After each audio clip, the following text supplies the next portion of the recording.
Hi, my name is Mike and welcome to my vlog about football in general and Burnley FC in particular, a vlog that you may have noticed has new titles, new backdrop, new music, same old bollocks. Yeah, well, it's been an interesting summer and one that has been very busy for me personally, which meant I haven't actually had much time to follow football or Burnley over that summer, which, looking around the rest of the internet and Burnley fandom in general, is probably a good thing, probably quite a healthy thing as well. I don't know if it's kind of like a post Scott Parker thing, but it's probably not fair to put it all on him because the last 3 seasons have been pretty grim. And I've kind of thought to myself, you know what, I'm taking a break over the summer. I've got a hell of a lot on in personal life.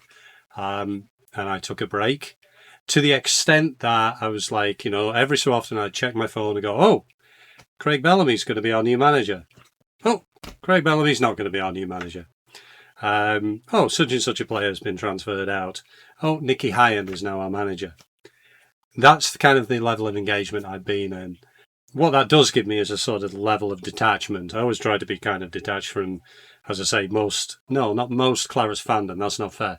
Most online Clarets fandom who are terminally online and really, really need to get themselves away from the computer, away from the keyboard, away from their phones, go out, touch grass, smell roses, because it has been particularly a panic-stricken summer for the Clarets. Not a particularly successful one, I'll get to that. But like I say, stepping back and having that break and having that space, you kind of see things for a little bit of a better, more realistic perspective, let's put it that way, instead of, your life hanging on whatever news comes out of Turf Moor or, whatever hashtags you tend to follow on social media. I'll probably come back to that theme later. Anyway, so what has happened over the summer? Well, obviously Scott Parker left and has been replaced now by Nicky Hyen. He was the second choice, everyone knows that. Craig Bellamy was the first choice, but for whatever reason, him and his backroom staff did not come to an appropriate deal with the club. Now, that occasionally happens. It's called life, but that wasn't enough to prevent certain people just absolutely losing their wigs. It happens, it happens in life. If you've never had a job fall through, or if you've never had a job offered to you and you decide that you don't want to take it, then you're in a lucky position indeed. And that's all that happened. Was I disappointed? A little bit, but only a little bit. No one knows what Craig Bellamy's like as a club manager. But we end up with Nicky Hyen. Now, a bit of an unknown quantity, but that's okay. That's fine. I think it's a good, brave signing. It's the kind of profile. I know nothing about Nicky Hyen as a manager, but it is the kind of profile of manager that I was looking for. Young, progressive, plays good football. European. I kind of prefer European because the names that were out there for the Clarets job, Gerrards, we're all kind of like the same usual, and I hate saying British or English stereotype type managers, but not particularly progressive. I want Burnley to be a modern club. I want us to play modern football. I think he gets the idea that we are a club that is there to develop players and sell them on. That's good, and he's going to work under the structure that ALK put in place. I'm looking forward to it. The problem I think that a lot of people are going to have is they have been spoiled for the last few years in the Championship. Our expectations are probably so damn high given the last 3 seasons. Off the top of my head, and someone will pick me up on this, I think it's 117 games in the Championship and 5 defeats. 5 out of 117. That is a standard that is almost impossible to keep up. And I am not expecting Nicky Hyen to be able to keep it up. Especially with the way that the club is at the moment, with the way the squad is at the moment. The squad, again, kind of funny. You have people spending an entire season saying certain players are not fit to wear the shirt and should get out of the club and blah, blah, blah, blah, blah. And then when they start getting sold, then, it's a fire sale and ALK are losing and running out of money and blah, blah, blah, blah, blah. Pick a lane, lads. It's one or the other. So, you know, the players who've gone, Chowner, yeah, okay. Ugachukwu, how do we get 20 million out to Ugachukwu to Galatasaray? Really? Okay, you know, they can watch Big Les, 6'4" Big Les play like he's 4'6". Okay. Koleosho, I've spoken about Koleosho before. I think that he needed a fresh start. He was unlucky with injury, then the change of manager, who totally didn't suit him. And we got, what, 11 million out of him? Out for him, so that's all right. That's a good bit of business. Obviously, Esteve is a huge loss. I miss the guy. He's been an exemplary player for Burnley. He's been an exemplary. I think he was captain for a while. Exemplary. I'm not going to say a bad word about him. 25 million from Leipzig. I said, I think on the last video, no one under Scott Parker has improved their value. Esteve kept his value. I think that's about as much as we could hope for. Some people turning around and going, oh, well, we turned down 50 million last summer for him and we only got 25 million this year. No, we did not turn down 50 million for him last year. Do you know, I know we didn't turn 50 million down for him last year, because if someone had offered 50 million for him last year, he'd have gone. We're not the kind of club that turns down £50 million bids for any of our players. So, probably a couple more outgoing. I'm kind of surprised. Oh, Jaden Anthony was another 17 million to Brentford. Fine. 17 million for a guy who looks good for 10 games a season. Okay. Again, that's probably a little bit harsh given the Parker ball, but anyway. And then we have Zian Fleming. He's probably going to go to be a backup striker somewhere. Okay. He increased his value last year, I understand. So if 25 million comes for Zian Fleming, yeah, probably. The other one people talking about is Hannibal. Now, Hannibal is one of our better players, but I keep sort of like, you know, if it's 20, 25 million a game for Hannibal, okay, who's paying that? Who in the big leagues, Premier League, La Liga, Bundesliga, even Turkey, paying 20, 25 million for Hannibal? Name them. I like Hannibal. If we lose Hannibal, it's a loss. Absolutely, it's a loss. But which Premier League midfield is he going to be a starter for? Can't think of one. Okay, he's not a starter in the Premier League. Is he a midfielder you buy to bring on when you need a goal? No. Is he a midfielder you bring on when you need to defend a lead? No. I ask you again, who's buying him? 25 million. Not seeing it. What is Hannibal? He's a very good, industrious, runs around a lot. That fools a lot of people into thinking that, you know, he's perhaps, or players are perhaps better than they are.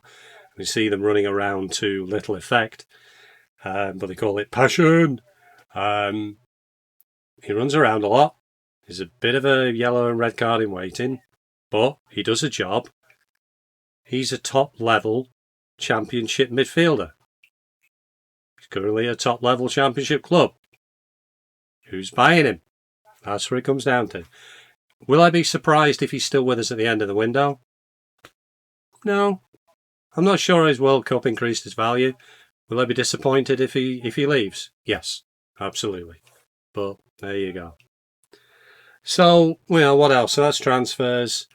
So I spoke a little bit about expectations. What are my expectations? My expectations are playoffs. And I'm not sure we're going to win them. That's my expectations. That's not a knock on the manager we brought in. No one knows where the manager's going to be. We looked a little bit iffy in pre-season. No one looks good in pre-season. You know, if you look too good in pre-season, that's time to worry. But I think with the squad, we've brought in a couple of young loanees. Good. We brought in a couple of young players. Good. We seem to be getting back to that developmental model. The players we have, you know, I just kind of went through them. You know, let's say Fleming, Brun Larson, Edwards, Cullen, Hannibal, Ramsey. We got Ragabert now. We got is it Castell, Humphreys, Perez. Worrell's a little on the old and slow side. Ekdal. Not saying they're all staying. Connor Roberts, Son, Weiss at the back. It's not bad. It's not a bad side. It's a playoff side. And we still got players still coming in. My only concern, it's a little bit lightweight. I'm not going to go down the Tuesday night in Stoke business, but it feels Ramsey, kind of midfielder, kind of Ramsey, Cullen, Ragabert, Castell, up front, maybe Fleming, Zeki Amdouni. Forgot to mention Amdouni. I really hope he stays. If he stays, I think he's a key. Again, he might leave, but he's missed a season on injury. Who's going to offer? But I would be disappointed if he went out on loan. I would be disappointed with that. I think he not only owes us a season in the Championship, I think he could be very, very good. But like I say, I think my concern is we're a little bit lightweight. I thought Florentino heading off to Ipswich was a bad move on Ipswich part. I know Florentino has his detractors. Again, Parker. Parker just basically took a guy who was known as the Octopus, who was defensive breaker up, who was a guy who basically got the ball back and passed it 3 yards sideways. And Parker spent a year playing him as a creative midfielder in a 2. Of course he's going to look rubbish. We got money for him. Okay. Well, it was that weird situation where we bought him and we sold him in the same summer. And that comes down to the financial model. And here we go. Here we talk about where ALK is. I'm going to start off with a statement. And I think I said it a while back, but I'm going to repeat it. There's a lot of people been waiting for about 3 years to stick the knife in with the owners. Because personal reasons, but also because they love the drama. Because they want the conflict. Because they want to sit back and stir the pot. Because now they're scenting blood in the water. The club has not had a good summer. The manager is unknown. The squad's a little bit iffy. And they're coming out of the woodwork now. Because they haven't been able to for the last three years. There's always something else. And be careful. That's what I'm saying. That's what I'm thinking. Be careful with these people out there. They're trolling. They're trolling for effect. They're trying to get you wound up and angry. And they're doing it for their own purposes. Maybe it's personal against, I've said before, some people don't like the idea of ALK owning the club straight out. Some people had their noses put out of joint when ALK took over the club. But like I say, there are a number of people who are going to be posting online whose idea is to cause trouble. Is to basically try and whip up not an angry mob, more of a, like I say, they're only happiest when they're moaning, and they're very good at finding the audience with that moan. You may have watched these vlogs. Obviously, I've lost it a few times around Parker, but generally, I'm kind of positive. I'm neutral about the ownership. I tend to be positive about football because all at the end of the day, I want to enjoy my football. And I've said that consistently for 4 years. I've been doing this for 4 years. Can't believe I'm doing it for 4 years. Season 5. But all I want to do is enjoy my football. And I would be careful around the energy vampires. Energy vampires is a great phrase. They're the people who suck the energy out of you. Who suck positivity out of you. And some people are very good at it. And I know who I can see those kind of people. Been around long enough online to see them. So I'd be a little bit careful about that. But one complaint that has happened is the front of the shirt sponsor. When the sponsor came out, I had my doubts to start off with. All I did was I went to their website and I tried to find out what they did. And then I tried to find out how you sign up for what they do. Couldn't figure out what they did. Couldn't figure out how to sign up for it. Online trading platform. Well, that's delightfully vague. And there is an irony. There's an irony in ALK, the way that they manage the finances of football. They're not alone in this. Chelsea are ALK on steroids. When it comes to financial engineering, shell companies within shell companies, loans, move money around. Loans in from here, interest paid over there, pays debts over here. all that kind of stuff. And all you need to know about football financing, I'm not saying they're up to anything dodgy, I'm not saying they're up to anything illegal. I'm saying all you need to know about football financing is the phrase you probably come across, amortization of transfer fees. When, let's say, Burnley buy a player for £10 million and give him a 4-year contract on the books, that goes down as a £2.5 million cost over 4 years. Total of 10 million because it's a 4-year contract. So it costs us £2.5 million for 4 years every year. The selling club books all 10 million as profit straight off. So you have one set of books saying £2.5 million every year for 4 years, and another set of books saying 10 million quid got paid. That's all you need to know about accountancy. That's all you need to know about financial engineering. Is that, oh, and that doesn't, by the way, we might pay in installments, and it might be installments over 3 years or 2 years or whatever. So that's what I mean about accountancy and financial engineering. It's not made up, but it's not representative reality. And this is a thing within football. Like I say, Chelsea are doing it all the time. It's a thing within finance as general. If you want to have a look at the AI bubble and the way financing works for AI and the lack of openness around where money is being spent and what AI is costing and all that kind of thing, return on investment, all that kind of thing. In my job, I work with AI and I ask these awkward questions. Finances of football and Burnley, the numbers you see are not necessarily the numbers that are. And like I say, I'm not talking about anything dodgy. I'm just saying accountancy, like a lot of things in the world at the moment, does not reflect reality. Remember that. Remember that when people are telling you numbers. But having said that, talking of, fantasy and reality, the sponsor. Now, the club have moved quickly to replace them, presumably with a lot less money from Virtu. Difference being Virtu actually sell things you can buy. You can go down the shop and you can buy something. Will I end up with a shirt with Virtu on the front of it? Probably, because that away shirt's really nice. I haven't seen it in the flesh, but it looks really, really nice. So I'll probably end up with a shirt this year. But there is a certain irony, I think, in a back office at Burnley Football Club that, like I say, are very good at financial engineering, not being able to see a company that was maybe financially engineering. I don't think it was a scam. I don't think Finitive is a scam. I want to make that clear. I think it's a fake it till you make it company. And there are a number of those around. Or you want to Google for Haas F1 and Rich Energy. They were a few years ago. That was a company that faked it to try and make it. And I think that the Clarets, did they do their due diligence? I think they probably did do a due diligence. Did they do enough? Maybe it turns out they didn't.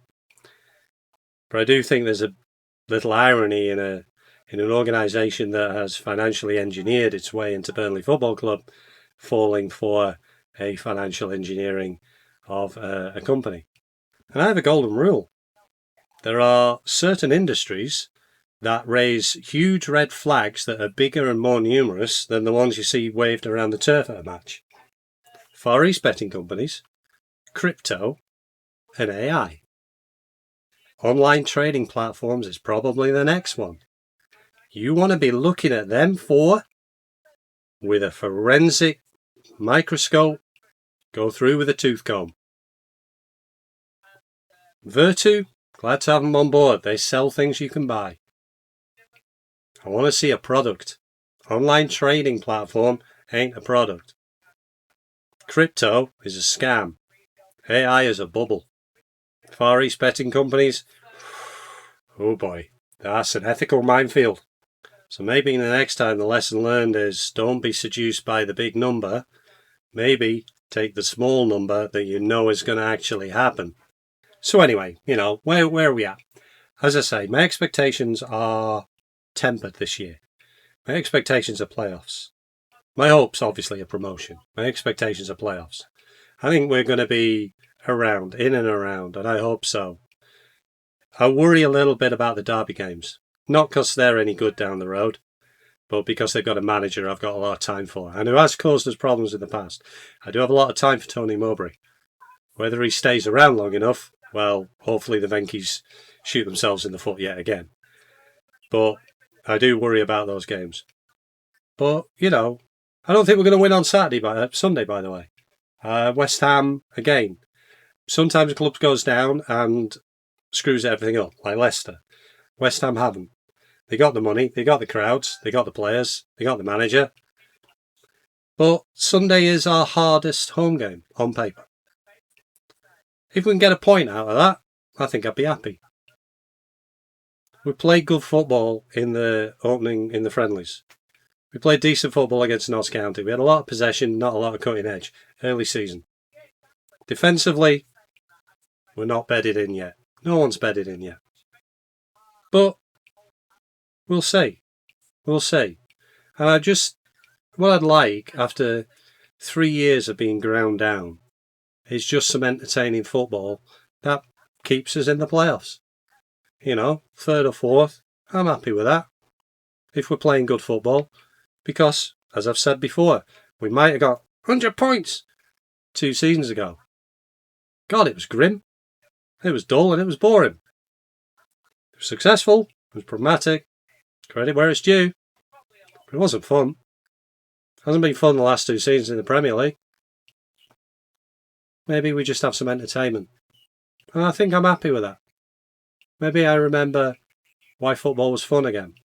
Maybe you remember why football was fun again. And ignore the energy vampires. Ignore the complainers. Because their standards are impossible. 117 games, 5 losses. I think it's something like, and I'm going to do the maths very, very quickly in my head, 92. So 184 games, 15 losses. That's impossible to keep up. So don't have that expectation on these players. Don't have that expectation on this manager. Because you can't do it. But I still have hope. I still have optimism. And we'll see what happens. In the meantime, if you like what you've seen and you want to see more throughout the season, click the like button. Click the subscribe button. I'm not promoting this much on forums and social media this year. But I will be, after most home games or many home games. Leave a comment below. Let me know what you think. I'm kind of interested. In the meantime, enjoy the game on Sunday and up the Clarets.